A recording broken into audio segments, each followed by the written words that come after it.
کچھ اخلاقی امور ایسے ہیں جن کو اللہ تبارک و تعالیٰ نے قرآن مجید کے اندر بڑی صراحت وضاحت کے ساتھ بیان فرمایا ہے۔ یہ وہ اخلاقی رویے ہیں جن کو اللہ تعالیٰ بڑا محبوب فرماتا ہے۔ انہی قرآنی اخلاق میں سے ایک اہم وصف ہے انسان کا کہ وہ اپنی طبیعت کے اندر برداشت رکھتا۔ عدم برداشت ایک اخلاقی عیب ہے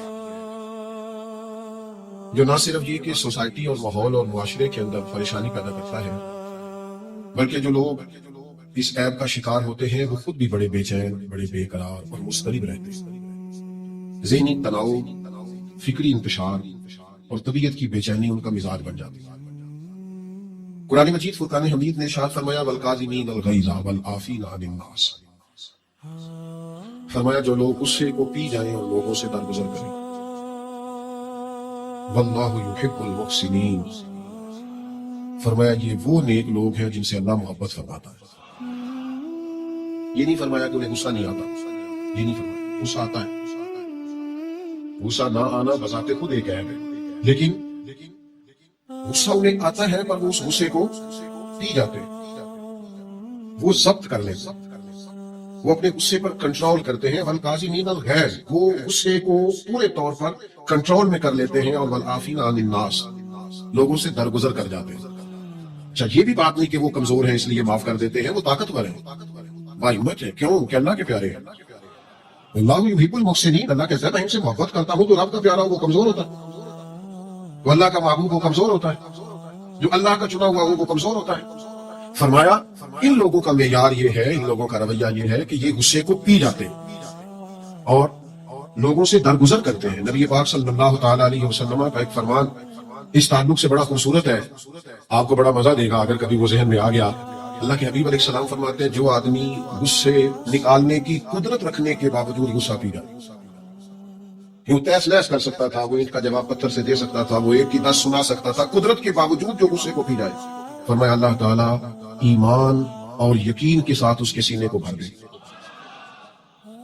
اس کا سینہ اللہ ایمان سے بھرے گا۔ آپ بات کو سمجھیے گا، غصہ پی گیا ایمان آ گیا، غصہ پی گیا ایمان کبھی ہوگا۔ اس لیے اچھا غصہ بڑا دلاتے ہیں لوگ، غصہ بڑا دلاتے ہیں، بعض لوگ تیش دلاتے ہیں، بعض لوگ اس طرح کی بات کرتے ہیں کہ ان کے جواب میں دل کرتا ہے کہ بندہ نہ بہت ساری چیزوں کو آج سخت لہجے کے اندر ان کا جواب دے، لیکن وہ کسی نے کہا تھا کہ اسی خیال میں گزری ہے شام میں درد اکثر کہ جب درد حد سے بڑھے گا تو مسکرا دو گا۔ ہم نے پتا کیا ہے کہ جب زیادہ دقت کوئی کرے گا نا تو ہنس دینا ہے، کوئی بات نہیں، چھوڑ دینا ہے، چل یار جا اپنا کام کر، کوئی نہیں، ہم اس موضوع پر آتے نہیں۔ یہ جو برداشت ہے یہ حسن ہے زندگی کا۔ آپ کے رویے میں، آپ کی طبیعت میں، آپ کے مزاج میں کچھ برداشت ہونی چاہیے۔ کچھ لوگ ہوں گے جو بالکل غلط بات کریں گے آپ کے بارے میں، 100% غلط بات کریں گے، 1% آپ کا قصور نہیں ہوگا، پھر بھی وہ آپ کا قصور شمار کریں گے۔ کبھی قرآن مجید پڑھو نا، کائنات میں سب سے حسین بھی نبی ہوتے ہیں، سب سے زیادہ پاکیزہ بھی پیغمبر ہوتے ہیں، معصوم ہوتے ہیں، خطائیں ان کے قریب ہی نہیں آتی۔ اللہ کے نبی عالی نسب خاندانوں میں پیدا ہوتے ہیں اور قوموں کے سب سے زیادہ خیر خواہ بھی نبی ہوتے ہیں، لیکن آپ قرآن مجید پڑھیے لوگ کیا کہتے تھے؟ معاذ اللہ یہ تو جادوگر ہے، یہ تو شاعر ہے۔ یہاں تک کہتے تھے کہ معاذ اللہ آپ ہی کو پیغمبر بنانا جانا تھا، کسی اور کو کیوں نہیں بنایا؟ لیکن نبیوں کے حوصلے، پیغمبروں کے جذبے، قومیں تنقید کرتی رہی، وہ ان کا بھلا کرتے گئے۔ سوسائٹی میں ڈھیر سارے لوگ آپ کو ایسے ملیں گے کہ لوگ ان کا بھلا کرتے ہیں، لیکن وہ سامنے والا جو ہے وہ تڑپ رہا ہوتا ہے، وہ تکلیف دے رہا ہوتا ہے، اس کا رویہ سخت ہوتا ہے۔ تو یہ عدم برداشت، تو پھر میں آپ کو ایک اور بات بھی عرض کروں، عدم برداشت کا مسئلہ عالمی مسئلہ ہے، دنیا کا مسئلہ ہے۔ بڑے ملک چھوٹے ملکوں کو برداشت نہیں کرتے، ان کو پسند نہیں آتا، یہ ترقی کر گئے ہیں، تو ایٹمی طاقت بن گئے، انہوں نے تو فلاں فلاں مقام پر فلاں فلاں چیز کیسے حاصل کرنا، ان کے پاس یعنی برداشت نہیں ہے۔ اور ہمارے ملک کا قومی مسئلہ سب سے بڑا کہ عدم برداشت۔ ہماری اسمبلی پڑھے لکھے لوگوں کی اسمبلی، اور ہزاروں ووٹ لے کر ہزاروں لوگوں کے نمائندے بن کر اسمبلی میں پہنچنے والے لوگ جب ایک دوسرے پر جوتے پھینک رہے ہوتے ہیں، جب ایک دوسرے کا گریبان پکڑ رہے ہوتے ہیں، جب اسمبلی کے فلور پر ایک دوسرے کو معاذ اللہ گالیاں دے رہے ہوتے ہیں، تو پھر محسوس ہوتا ہے کہ یہ تو قومی مسئلہ بن گیا عدم برداشت۔ یہ تو رویے میں ایک دوسرے کو قبول کرنے کی اور ایک دوسرے کو برداشت کرنے کی ذرا برابر بھی لوگوں کے اندر قوت نہیں رہی۔ اور آپ عام روٹین میں رویہ دیکھیں، فلاں نوجوان نے خودکشی کر لی، کیا ہوا تھا جی؟ وہ جو ہوا یہ تھا کہ والد نے ڈانٹ دیا کسی بات کو، آپ اتنا بھی برداشت نہیں کر پائے کہ آپ نے فوری طور پر اپنی جان لینے کا فیصلہ کر لیا؟ آپ نے اتنی بزدلی دکھائی کہ آپ حالات کا مقابلہ نہیں کر سکے، آپ میدان میں کھڑے ہی نہیں رہ سکے، آپ کو تھپیڑے سہنا ہی نہیں آیا، آپ اتنے بزدل ثابت ہوئے کہ اپنی جان آپ نے لے لی۔ سب سے زیادہ مجھے زندگی میں وہ شخص بزدل لگتا ہے جو کہتے ہیں جی میں تو اب سوچتا ہوں کہ اللہ تعالیٰ مجھے ایمان کی موت ہی دے دے۔ بھائی اتنے کمزور ہو گئے آپ کسی غیر کی دھرتی پہ رہتے ہیں، آپ اپنے رب کی زمین پہ بستے ہیں، اپنے مالک کا دیا رزق کھاتے ہیں، اللہ کی دی ہوئی زندگی گزارتے ہیں، اس کے اندر کمزور آپ کیسے ہو؟ اور پھر اپنی مرضی سے آئے ہی نہیں، ہم اپنی مرضی سے جانا بھی نہیں، اس نے جب چاہا بھیجا، جب وہ چاہے گا جائے گا۔ اس لیے زندگی کو جیئے، اس کا حسن زندگی کا محسوس کرے، آپ کے اندر وہ خاص لذت ہو، لیکن برداشت رکھیں، برداشت۔ میرے نبی پاک علیہ السلام کی سیرت کا ہر عنوان ہی انوکھا ہے، لیکن جو میرے نبی کی برداشت ہے وہ قربان ہو جائے میری اولاد حضور کے اس وصف پر، وار دوں اپنے ماں باپ نبی پاک کے اس اخلاقی کمال پر۔ ساری طاقتیں رکھنے والے بات، وہ جن کی پلکیں ذرا آنسوؤں سے بھیگے جو جبریل دوڑے آئے، یا رسول اللہ صلی اللہ علیہ وسلم، رب کہتے ہیں وَلَسَوْفَ يُعْطِيكَ رَبُّكَ فَتَرْضَىٰ، آپ کا رب آپ کو اتنا دے گا آپ راضی ہو جائیں گے۔ سیدہ طیبہ حضرت عائشہ صدیقہ رضی اللہ تعالیٰ عنہا فرمائے حضور میں دیکھتی ہوں آپ کا رب آپ کی خواہش پوری کرنے میں جلدی فرماتا ہے۔ اتنا کمال نبی پاک علیہ الصلوٰۃ والسلام کو اللہ نے دیا، لیکن مکے کے 13 سال حضور نے برداشت کر کے گزار دیا۔ میں سیرت کا چھوٹا سا طالب علم ہوں، میں ذمہ داری سے بات کرتا ہوں۔ بعض لوگ کہتے ہیں کہ اسلام کو قوت حاصل نہیں تھی اس لیے محبوب نے کوئی جنگ نہیں کی۔ آپ کی غلط فہمی ہے، آپ کی غلط فہمی ہے، یہ اسلام کو قوت حاصل نہیں تھی۔ ایک بندے کے پیسے دبائے تھے اسی دور میں ابو جہل نے، تو میرے محبوب نے فرمایا چلنا میرے ساتھ، کیسے کیوں نہیں دیتا؟ غضب سے ان کے خدا بچائے کہ نور باری جلال میں ہے۔ یہ مکے کے دنوں کی بات ہے جب ایک غریب کی بچی ایک کافر نے اٹھا لی تھی، تو اللہ کے حبیب نے فرمایا تو واپس کرتا ہے کہ کرے تیرا علاج؟ اللہ نے طاقتیں دی ہے اپنے محبوب کو، لیکن وہ جو حضور نے کچھ نہیں نہ کہا، یہ میرے نبی کی برداشت ہے، یہ میرے محبوب کا حوصلہ ہے، یہ رسول کائنات علیہ السلام کا دیا ہوا سبق ہے، یہ نبی پاک کا امت کو پڑھایا ہوا وصف ہے۔ دل تھوڑا کشادہ رکھے، ذہن تھوڑا وسیع رکھے، اور ہر ایک سے مخالفت بھی اچھی نہیں ہوتی، دعا کرو کہ دشمن بھی خاندانی ہو۔ آپ ہر چھوٹے بڑے آدمی کی بات کا جواب دینے لگ جاتے ہیں، ہر ایک کی آپ رائے پر تبصرہ کرنے لگ جاتے ہیں، دعا کرو کہ دشمن بھی خاندانی ہو۔ آپ کا حوصلہ جوان ہونا چاہیے، ضرب بڑا ہونا چاہیے، حوصلہ تھوڑا مضبوط ہونا چاہیے، آپ کی طبیعت کے اندر ایک خاص قسم کی لطافت ہونی چاہیے، برداشت کا ایک وصف ہونا چاہیے۔ ایک بات بھی چھوٹی چھوٹی بات پر آپ دشمنوں کو ختم کر کے جینا، یہ اتنا کمال نہیں جتنا دشمنوں کے سامنے جینا کمال ہے۔ نہیں کوئی نہیں، سمجھ نہیں آئی آپ کو، میں نے کہا سمجھ نہیں آئی آپ۔ دشمن کو ختم کر کے جینا اتنا کمال نہیں۔ چلے میں دیہاتی ماں کا بیٹا ہوں، اپنے جملے میں بات کرتا ہوں، میں کسان کا پتر ہوں، اپنے جملے میں بات کرتا ہوں۔ وہ میرے بزرگ کہا کرتے تھے کہ کسی تو سائڈ تے ہو کے جینا ہو رہے تھے، وہ سینے تے منہ دلہ ہو رہے، اور پھر دشمن کے سامنے جینا اور ہے۔ آپ کو بات کی سمجھ آ رہی ہے؟ یہ تھوڑا سا اور ہے، آپ چیزوں کو سمجھیں۔ دیکھیں نا، کافر ختم نہیں ہوئے مکہ مکرمہ سے، ابھی ان کا داخلہ ممنوع نہیں ہوا، لیکن مکہ فتح ہو گیا تو نبی کریم نے کیا فرمایا؟ فرمایا جب تم نے بیت اللہ کا طواف کرنا ہے تو پہلے 3 پھیرے ذرا اکڑ اکڑ کے چلنا ہے۔ نہیں سمجھ آئی تو وہ کہتے ہیں رمل کرنا، ذرا کندھے ہلا ہلا کے چلنا، ان کو بتانا ہے کہ کعبے کے اصل وارث آ گئے، ذرا کندھے ہلا ہلا کے رمل کر کے چلنا ہے، ان کو پتہ چلے کہ اصل وارث آ گئے۔ میرے بھائی دشمن کے سامنے جینا کمال ہے، اس کی آنکھوں میں آنکھیں ڈال کے جینا یہ کمال ہے۔ کہاں تھا حضرت عمر فاروق رضی اللہ تعالیٰ عنہ نے، یا رسول اللہ مجھے اجازت دے میں عبداللہ ابن ابی سلول کو قتل کر دوں۔ بہت سارے صحابہ نے کہا حضور اجازت دے، اس کے وجود سے دھرتی کو پاک کر دے۔ حضور نے فرمایا رہنے دو، اسے رہنے دو۔ نبی پاک صلی اللہ علیہ وسلم نے فرمایا لوگ کیا کہیں گے، ہم کلمہ پڑھنے والوں کو قتل کرنا شروع کر دیں، اسے رہنے دو۔ ہر آدمی کو اپنے حساب سے حکمت سمجھ آتی ہے، پر میرے محبوب نے کہا اسے رہنے دو، اسے دیکھنے دو، مکہ فتح ہو رہا ہے، اسے دیکھنے دو، غزوہ حنین میں فتح ہو رہی ہے، اسے دیکھنے دو، اسے ذرا دیکھنے دو ابو بکر کی ساجدت کیا ہے، اسے ذرا دیکھنے دو میرے عمر فاروق کا للکار کیا ہے، اسے دیکھنے دو عثمان غنی کی فداکاری کیا ہے، اسے میں نے علی شیر خدا دکھانا ہے، اسے میں نے حسین اور حسن کی سیادت اور امامت دکھانی ہے، اسے دیکھنے دو ذرا، اسے جینے دو، یہ دیکھے ذرا اللہ نے کتنی شانیں عطا فرمائی۔ اذا جاء نصر اللہ والفتح ورأيت الناس يدخلون في دين الله افواجا، اسے دکھانا ہے کہ کیسے فوجوں کی فوجیں اللہ دین میں داخل فرما رہا۔ ایک وجہ مجھے یہ بھی سمجھ میں آئی، بھائی اتنی جلدی کمزور نہ ہوا کرے، سینے میں تھوڑی برداشت پیدا کریں، سینے میں تھوڑا حوصلہ پیدا کریں، تھوڑا سا نا آپ کے مزاج میں کچھ لوگ نا فروئی مسائل میں اپنے حساب سے دین کا کام کرنے کا کوئی طریقہ بناتے ہیں کہ ہم اس طرح سے دین کا کام کریں گے. کچھ تبلیغ کا رستہ اختیار کرتے ہیں، کچھ تدریس کا رستہ اختیار کرتے ہیں، میں پڑھاؤں گا. کچھ تحریر کا رستہ اختیار کرتے ہیں کہ میں لکھا کروں گا. کچھ کہتے ہیں کہ میں خانقاہی رستہ اختیار کروں گا، لوگوں کو ورد وظیفے پڑھاؤں گا، عبادات پہ لگاؤں گا. یہ مختلف قسم کے رستے، یہ سارے ہیں ایک ہی رستے.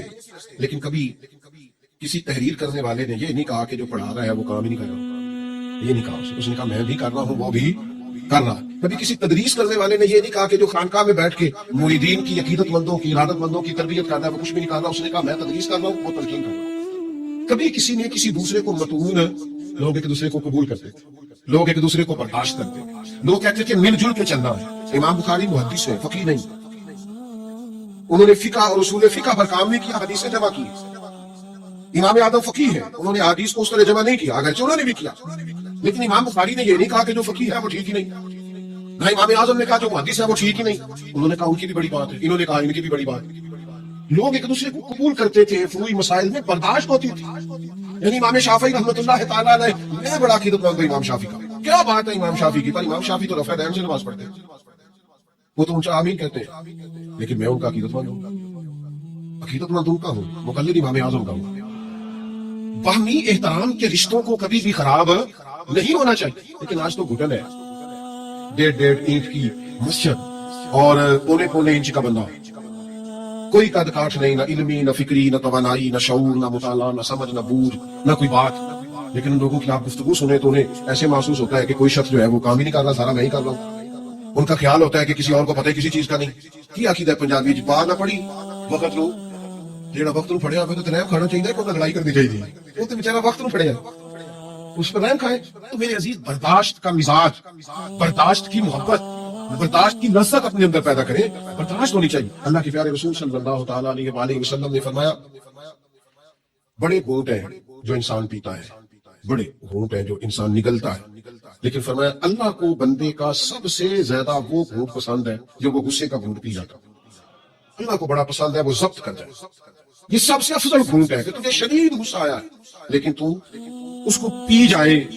اور بلا وجہ غیظ و غضب کرنا، ہر بات پہ غصہ ہونا، ہر بات پہ لڑائی کرنا، ہر بات پہ شدت دکھانا، ہر وقت الجھے الجھے رہنا، ہر وقت ناراض ہو جانا، ہر بات پہ جناب اپنے آپ سے باہر ہو جانا، یہ انداز درست نہیں ہوتا. یہ طریقہ کار غیر مناسب ہوتا ہے. نبی پاک صلی اللہ تعالیٰ علیہ وسلم نے فرمایا بلا وجہ کا غیظ و غضب ایمان کو اس طرح خراب کر دیتا ہے جس طرح ایلوا شہد کو نہیں خراب کر دیتا، اس کو کڑوا نہیں کر دیتا. اس طرح بلا وجہ کا غصہ ایمان کو خراب کر دیتا. ہر وقت کا جاہو جلال ٹھیک نہیں، ہر وقت کی ناراضگی ٹھیک ہے. کچھ لوگ نا ناراض رہتے ہیں، اور اگر آپ ناراض نہ ہو تو چونکہ ہم رہتے ہیں ناراض لوگوں کے درمیان، لہذا ہم نے بھی ناراض رہنا شروع کر دیا. ساری ناراض ہے، کوئی کسی سے ناراض ہے تو کوئی رہتے جو ہر وقت دائیں بائیں ناراض ہوتے ہیں، تو لہذا ہم بھی ناراض ہی رہتے ہیں. اور اکثر بندے پوچھتے ہیں کہتے تسی ناراض نہیں. ہر وقت کوئی ناراض نہیں ہوتا، ہم رہتے ہیں ناراض. حضرت خواجہ نظام الدین محبوب الہی، سلطان المشائخ، محبوب المشائخ، حضرت خواجہ نظام کے پاس ان کا ایک عقیدت مند آیا. اس نے کہا حضور بس ہو گئی، اب جو ہمیں چھیڑے گا ہم بھی اسے چھیڑیں گے، جو ہمیں ستائے گا ہم بھی اسے ستائیں گے. کوئی ہمارے رستے میں کانٹے بچھائے گا تو ہم بھی اس کے رستے میں کانٹے بچھائیں گے. تو حضرت خواجہ نظام الدین صاحب رحمۃ اللہ علیہ مسکرائے. بندہ بڑا ناراض تھا، مجید بڑے غصے میں تھا، پر آپ مسکرائے. آپ فرمانے لگے پتر پھر تو سارا رستہ ہی کانٹوں سے بھر جائے گا. آدھی سڑک پہ اس نے بچھا دیے، باقی آدھی پہ تم نے بچھا دیے، تو یہ تو راہگیروں کے پیر بھی زخمی ہو گئے تم دونوں کی لڑائی میں. عرض کی حضور پھر کیا کروں؟ فرمایا فقیروں والا کام کر، وہ کانٹے بچھاتا جائے تو کانٹے اٹھاتا جا. فقیروں کی یہی ڈیوٹی ہے، لوگ بچھاتے جاتے ہیں اور وہ اٹھاتے جاتے ہیں. ہمت کریں، حوصلہ کریں. آپ ایک بات عرض کروں، کچھ لوگ نا باہر پھر بھی اتنا غصہ نہیں کرتے، کار بڑا کر دیں. باہر والے کہہ رہے ہوتے ہیں بندہ بڑا ہی بائی خلاف ہے، تو کالا لینے نے سامنے کچھ کے دیکھو نا. آپ جتنا حوصلہ باہر رکھتے ہیں اتنا گھر کیوں نہیں رکھتے؟ بیٹے کا دل کرتا ہے آپ کے سینے پہ چڑھے، آپ سے پیار کرے. بیٹی کا دل کرتا ہے دو چار لاڈ دکھائے. بیوی کا آپ لباس ہے، وہ آپ کا لباس ہے. اس نے جو بات آپ سے کرنی ہے وہ کسی اور سے کر سکتی نہیں. اس کو 10-20 منٹ درکار ہے آپ سے بات کرنے کے لیے، لیکن باہر آپ بہت بڑے لیڈر ہیں، قائد ہیں، سمجھدار ہیں، معاملہ فہم ہے، فہم و فضارت فراست والے، گھر آپ بات ہی نہیں سنتے. یہ رویہ بھی ٹھیک ہے. سنو نا کریم محبوب کی کریمانہ ادا اور بھی سنو. سیدہ طیبہ طاہرہ حضرت عائشہ صدیقہ رضی اللہ تعالی عنہا گھر کا ماحول بیان کرتی ہیں. گھر میں حضور کو دیکھ کر یہ بتاتی ہیں، فرماتی ہیں نبی پاک بڑا ہی معاف کرنے والے تھے. حضور بڑا ہی درگزر فرمانے والا، اور نبی پاک نے کبھی کسی کی برائی کا بدلہ برائی سے دیا ہی نہیں۔ یہ محبوب کے گھر میں، حرم پاک میں آپ کی مقدس زوجہ کی گواہی ہے۔ جب گھر میں یہ گواہی ہو تو اس کا مطلب یہ ہے کہ نبی کریم کی زوجہ ہماری ماں ہمیں سکھاتی ہے تمہارا گھر میں رویہ بھی بڑا ہی حسین ہونا چاہیے، وہاں بھی تمہارے اندر برداشت ہونی چاہیے۔ میرا بڑا پرانا فتویٰ ہے، میرا فتویٰ یہ ہے کہ میاں بیوی کی لڑائی میں نا زیادہ قصور میاں صاحب کا ہوتا ہے۔ میرا فتویٰ ہے، آپ اختلاف کر سکتے ہیں، زیادہ غلطی میاں صاحب کی ہوتی ہے۔ اس کی ایک دلیل ہے میرے پاس، دلیل میرے پاس یہ ہے کہ عورت بیچاری کی عقل تو ناقص ہوتی ہے نا، تو میاں صاحب کی پوری ہے نا، تو یہ اگر کہے کہ میں نے ناقص عقل والی سے بھی پوری بحث کرنی ہے، پورا ہی جھگڑا کرنا ہے، تو بھی سلجھانا تو میاں صاحب نے تھا مسئلے کو، تو میاں صاحب تو برابری پہ اترے ہوئے ہیں، ایک بات پہ 4 جواب دے رہے ہیں، تو پھر زیادہ غلطی کس کی گنی جائے گی؟ تو میاں صاحب کو یہ چاہیے تھا کہ وہ زیادہ حوصلہ دکھاتے، آپ بڑے ہیں، آپ کا ظرف بڑا ہے، الرجال قوامون علی النساء، اللہ نے عورتوں پر مردوں کو افسر کیا ہے، تو چاہیے تو یہ تھا کہ آپ حوصلہ دکھاتے، آپ صبر کا مظاہرہ کرتے، لیکن ہمارا رویہ یہ ہوتا ہے کہ جناب ایک بات ہوئی نہیں اور کہاں چڑھے اور کہاں اترے اور کہاں پہنچے اور کہاں تک گئے اور کہاں سے گاڑی واپس آئی، یہ انداز درست نہیں ہے۔ حوصلہ، برداشت، قوت۔ میں چھوٹا سا آدمی ہوں لیکن مجھے ہزاروں لوگوں کے ساتھ وقت گزارنے کا موقع ملا ہے زندگی میں۔ جو آدمی ممبر پہ بیٹھتا ہے نا، ہمارے اساتذہ فرمایا کرتے تھے کہ اگر تم نے اونچی جگہ پہ بیٹھنا ہے تو پھر بہت سارے سوالوں کے جواب دینے کے لیے بھی تیار رہنا۔ جہاں تو آپ بڑے ہونے کا دعویٰ نہ کریں، اگر ہے تو پھر سوال تو اٹھے گا۔ جب آپ اونچی جگہ پہ بیٹھے ہیں، آپ تو سب کو دیکھ رہے ہیں، تو سب بھی تو آپ کو دیکھ رہے ہیں، تو آپ کو تو بڑی چیزوں کو برداشت کرنا پڑے گا۔ بڑے بڑے سخت سوال زندگی میں آ جاتے ہیں، کئی دفعہ دل نہیں کرتا، دل پوچھتا ہے یار یہ والی بات آپ کو نہیں کرنی چاہیے، یہ درست نہیں ہے، یہ انداز ٹھیک نہیں، یہ سوال نہیں بنتا۔ کسی کو اپنے گناہ کا حساب کیا دیتے، سوال سارے غلط تھے، جواب کیا دیتے۔ کچھ لوگ ایسے ہوتے ہیں جو مطلب اس جگہ پہ بندے کو لا کے کھڑا کر دیتے ہیں جہاں کٹا کو سنبھال جاتا ہے، اور اس آدمی کا حق بھی نہیں ہوتا کہ وہ یہ سوال کرے، لیکن آپ کا منصب ایسا ہے کہ آپ کو برداشت کرنا ہے۔ آپ ہیں ایسی جگہ پہ جہاں آپ کو اس چیز کو قبول کرنا، آپ کو سمجھنا ہے کہ یار میں فائز ایسی جگہ پہ ہوں، اس نے کیا لیا ہے تو میں کیا کروں۔ تو میں آپ کی خدمت میں عرض کروں گا کہ کئی دفعہ سخت ترین معاملہ ہو جاتا ہے۔ فتح مکہ کے بعد نا غزوہ حنین ہوا، بہت سارا مال غنیمت، اور نبی پاک صلی اللہ تعالی علیہ وسلم بیٹھ کر مال غنیمت تقسیم کر رہے تھے۔ ذوال خویسرہ، پھر جس کی نسل سے خارجی پیدا ہوا، ذرا غور کرنا میں کیا کہنے لگا ہوں۔ یہ آیا اور آتے ہی اس نے پتہ کیا کہا نبی پاک صلی اللہ علیہ وسلم سے، کہنے لگا اے محمد صلی اللہ علیہ وسلم، آپ مال تقسیم کر رہے ہیں، ذرا انصاف سے کیجیے گا۔ معاذ اللہ ثم معاذ اللہ، نقل کفر نباشا، یعنی حضور کو کہہ دیا، اللہ کے رسول سے کہہ دیا آپ مال تقسیم کر رہے ہیں غنیمت کا، ذرا انصاف سے کیجیے گا۔ اللہ اکبر۔ کوئی نبی پاک علیہ السلام کو کوئی چیز مانے نہیں تھی، اسی وقت حضور فرماتے اس کی گردن اڑا دو، ٹکڑے کر دیتے سے آپ، اور تیار تھے جناب عمر جیسے لوگ کہ حضور مجھے اجازت دے میں اس کی گردن ماروں، لیکن اللہ کے رسول، بڑا سارا حوصلہ اللہ نے اپنے حبیب کو عطا فرمایا۔ کائنات میں سب سے بڑھ کر حوصلہ رسول پاک کو اللہ نے عطا کیا۔ میں آپ کو بتاتا ہوں، لوگ کئی دفعہ ایسا سوال کر دیتے ہیں جس سے بڑی تکلیف ہوتی ہے، یار آپ کو نہیں کرنا چاہیے تھا، آپ کا منصب نہیں تھا، آپ کا بنتا نہیں تھا، کیوں آپ نے یہ سوال کیا؟ کہنے لگا اللہ کے حبیب سے انصاف کیجیے گا۔ تو رسول پاک صلی اللہ تعالی علیہ وسلم فرمانے لگے تجھ پر مجھے افسوس ہے۔ یہ ذرا انداز دیکھیے جواب دینے کا۔ حضور فرمانے لگے تجھ پر مجھے افسوس ہے، اگر میں انصاف نہیں کروں گا تو پھر دنیا میں کون انصاف کرے گا؟ یہ تو منبع ہے انصاف کا، یہی تو انصاف کے سوتے پھوٹتے، یہیں سے تو لوگوں کو انصاف کرنا آتا ہے۔ اگر میں ہی نہیں کروں گا تو پھر انصاف۔ لیکن اگلی بات حضور نے جو کی لوگوں کو سمجھانے کے لیے، حضور سید عالم صلی اللہ تعالی علیہ وسلم فرمانے لگے اللہ تعالیٰ میرے بھائی حضرت موسیٰ علیہ السلام پہ رحم کرے، ان کو اس سے زیادہ ستایا گیا۔ یہ عذرائے تواضع حضور نے ارشاد فرمایا حضرت کلیم کو اس سے زیادہ لوگوں نے تکلیف دی۔ کیا آپ کی خدمت میں بات عرض کریں، لوگ کس کس طرح کی اذیت دیتے ہیں، کس کس بنیاد پر لوگ بات کر جاتے ہیں، جو بالکل نہ ان کا اسٹیٹس ہوتا ہے اور نہ ان کا اس سے کچھ لینا دینا ہوتا ہے، لیکن ایک بہت بڑے زبردست قسم کے بزرگ ہیں، اب تو وہ وصال کر گئے کچھ عرصہ پہلے۔ میں ان کا بڑا معترف تھا کہ انہوں نے زندگی میں بڑا کام کیا، بڑی ڈیوٹی کی، کتابیں لکھی، بہت بڑا ادارہ بنایا، بہت ساری تدریس کی۔ تو میں چونکہ بہت سارے علاقوں میں جاتا رہتا ہوں، تو اب جس علاقے میں جاتے ہیں وہاں کے علاقے کے علماء کے لوگ شکایت کرنی شروع کر دیتے ہیں۔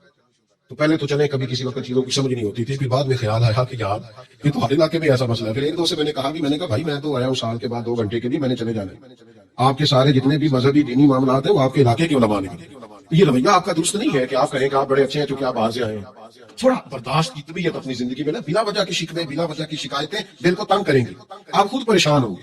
میں نے زندگی میں بہت سارے ایسے لوگ دیکھے ہیں، چونکہ میرا ایک دیہاتی کلچر سے وابستہ ہے، کہ وہ بیچارے ایک بھینس ہوتی تھی تو بڑے راضی ہوتے تھے، شکر ہے اللہ کا کردہ دو دے، اس پر ہی بڑے زیادہ شاکر تھے اور بہت زیادہ آگے نکل جاتے تھے۔ اس وجہ کی آزمائشیں اپنی زندگی میں نہ بنائیں، آپ برداشت پیدا کریں، اگر کوئی بات کر بھی جائے کسی دیکھو جو بھی نہیں لگے، نہ کوئی سادہ دردی۔ ویسے بھی فقیہ شہر نے تہمت رکھی ہے ساگر پر کہ یہ شخص درد کی لذت کو عام کرتا ہے، کہتے ہیں دیکھو مجھ پر الزام کیا لگایا ہے کہ میں درد بڑا بانٹتا ہوں، دیکھو کیا الزام لگایا۔ اس لیے بہت زیادہ اپنے اندر حوصلہ پیدا کریں، اللہ تعالیٰ سمجھنے کی توفیق عطا فرمائے۔ نسیمہ جانب بطحا گزر کن،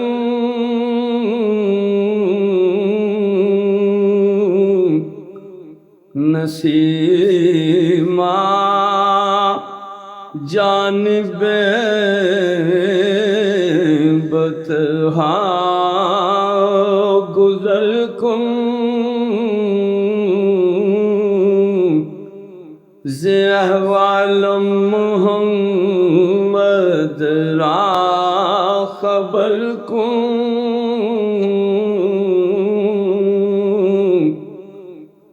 ز احوال محمد را خبر کن، توئی سلطان عالم یا محمد، توئی سلطان عالم یا محمد،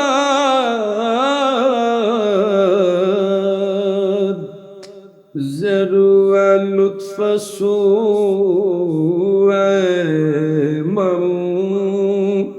نظر کن، ضرور لطف سو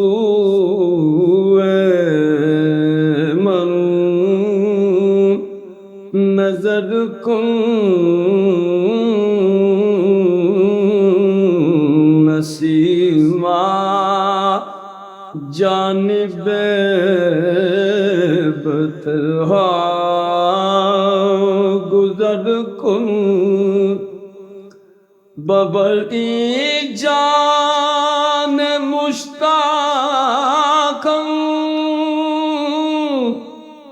جان مشتاقم در جا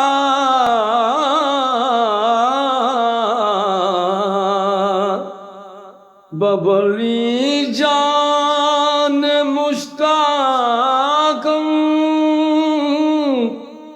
در جا، فدائے روضہ خیر بشر کن، فدائے روضہ خیر بشر کن، نسیمہ جانب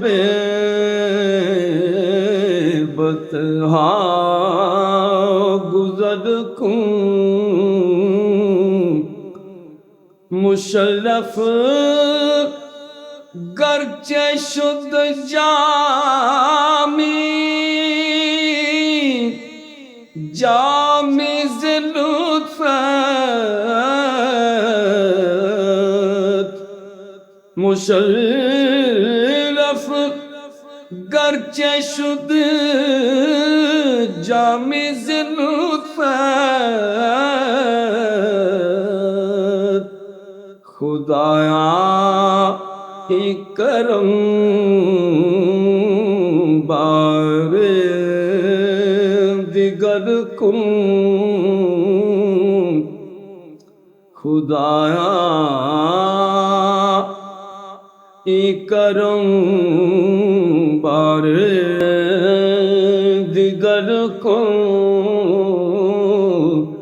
نسیما